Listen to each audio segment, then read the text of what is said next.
प्रिय विद्यार्थियों, शुभ प्रभात। मैं आपका हिंदी अध्यापक धनीराम इप्टा।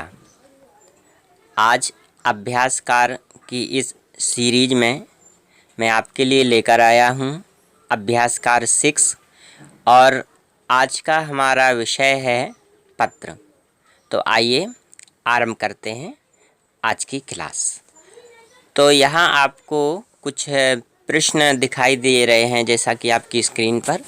तो आप यहाँ देखिएगा कि ये पत्र की एक्सरसाइज है और इसमें आपको सही विकल्प पर टिक करना है, यानी बताना है आपको। तो आप बिल्कुल तैयार बैठे हुए हैं बताने के लिए। तो चलिए, पहला विकल्प है, ये आपका पहला प्रश्न है, पत्र लेखन क्या है? पेज गंदा करना, एक कला, भाषा का अव्यवस्थित रूप, व्याकरण की अशुद्धि। तो इसका सही ऑप्शन खा है, क्योंकि पत्र एक कला है। दूसरा प्रश्न है, पत्र के प्रकार। पत्र के कितने प्रकार होते हैं? 7 होते हैं, 4, 3 या 2? ओके, तो आप सभी जानते हैं कि पत्र के 2 ही प्रकार होते हैं, औपचारिक पत्र और अनौपचारिक पत्र। क्योंकि औपचारिक पत्र के अंतर्गत भी बहुत से प्रश्न आते हैं और अनौपचारिक पत्र के अंतर्गत भी। चलिए, अब प्रश्न तीसरा है आपका, पत्र के प्रमुख अंग हैं 9, 11, 6 या 15? तो ये प्रश्न थोड़ा सा कठिन होगा आप लोगों के लिए, लेकिन चलिए इसका ऑप्शन देते हैं। इसका जो सही ऑप्शन है वो 6 है।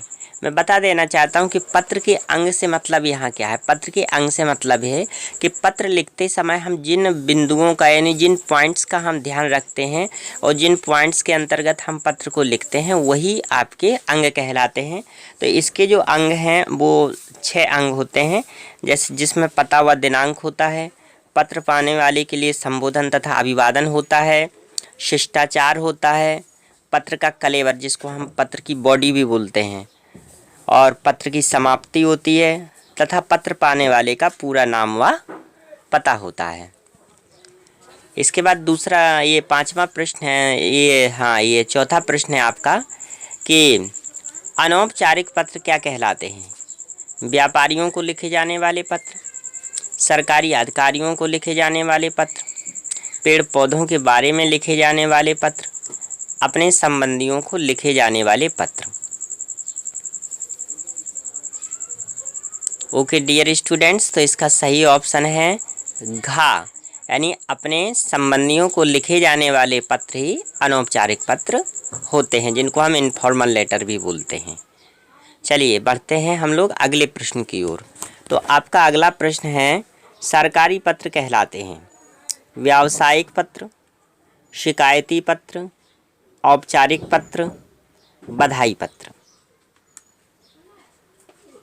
ओके, तो इसका जो सही ऑप्शन है वो है आपका औपचारिक पत्र, क्योंकि औपचारिक पत्रों के अंतर्गत ही आपके व्यावसायिक पत्र आ जाएंगे, शिकायती पत्र आ जाएंगे। अच्छा, अब इसके बाद हम देखते हैं और जो अगले प्रश्न हैं उनको। तो लीजिए, आपके सामने है ये प्रश्न 6 और इसके भी 4 ऑप्शन दिए गए हैं। तो देखिए, जो प्रश्न 6 है उसमें दिया गया है आपका कि प्रार्थना पत्र कहलाते हैं, यानी प्रार्थना पत्र हम लोग किसे कहते हैं? तो किसी कार्य को करवाने हेतु प्रार्थना किए जाने वाले पत्र, निमंत्रण पत्र, अपने प्रिय पुत्र को लिखे जाने वाले पत्र या पारिवारिक पत्र। तो आप जानते ही हैं, बहुत ही सरल प्रश्न है, क्योंकि किसी काम को करवाने हेतु हम जिन पत्रों को लिखते हैं वो हमारे प्रार्थना पत्र ही होते हैं। चलिए, प्रश्न 7, अपनी पढ़ाई लिखाई का विवरण देते हुए पिताजी को लिखा गया पत्र कैसा पत्र है? प्रार्थना पत्र है, बधाई पत्र है, निमंत्रण पत्र है या अनौपचारिक पत्र है? ओके, तो ये अनौपचारिक पत्र है, इसलिए इसका ऑप्शन खा सही है, क्योंकि हम जो भी अपने सगे संबंधियों को, इष्ट मित्रों को पत्र लिखते हैं वो आपके अनौपचारिक ही पत्र होते हैं। चलिए, अब बढ़ते हैं अगले प्रश्न की ओर। तो अगला प्रश्न है आपका कि अपने विद्यालय के प्रधानाचार्य को 3 दिन के अवकाश हेतु लिखा गया पत्र कैसा पत्र है? घरेलू पत्र है, प्रार्थना पत्र है, शोक पत्र है या शिकायती पत्र है? ओके विद्यार्थियों, आपका सही जवाब खा है, प्रार्थना पत्र ही है। इसके बाद है पुस्तकें मंगवाने के लिए प्रकाशक को लिखा गया पत्र कैसा पत्र है? यानी पुस्तकें मंगवानी है आपको, आप पत्र लिख रहे हैं किसी पब्लिशर को, तो ये पत्र कैसा होगा? व्यावसायिक पत्र होगा, बधाई पत्र होगा, पारिवारिक पत्र होगा या आवेदन पत्र होगा? ओके डियर स्टूडेंट्स, तो मुझे मालूम है कि आपका आंसर बिल्कुल सही ही रहा होगा, तो ये व्यावसायिक ही पत्र होगा, इसका ऑप्शन का सही है।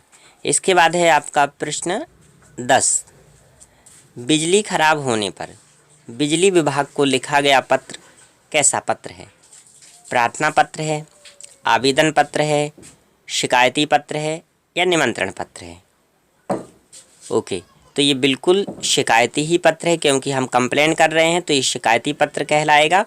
और इसके लिखने का तरीका भले ही औपचारिक पत्रों की तरह होगा, लेकिन ये शिकायती पत्र होगा, तो इसका सही ऑप्शन गा है।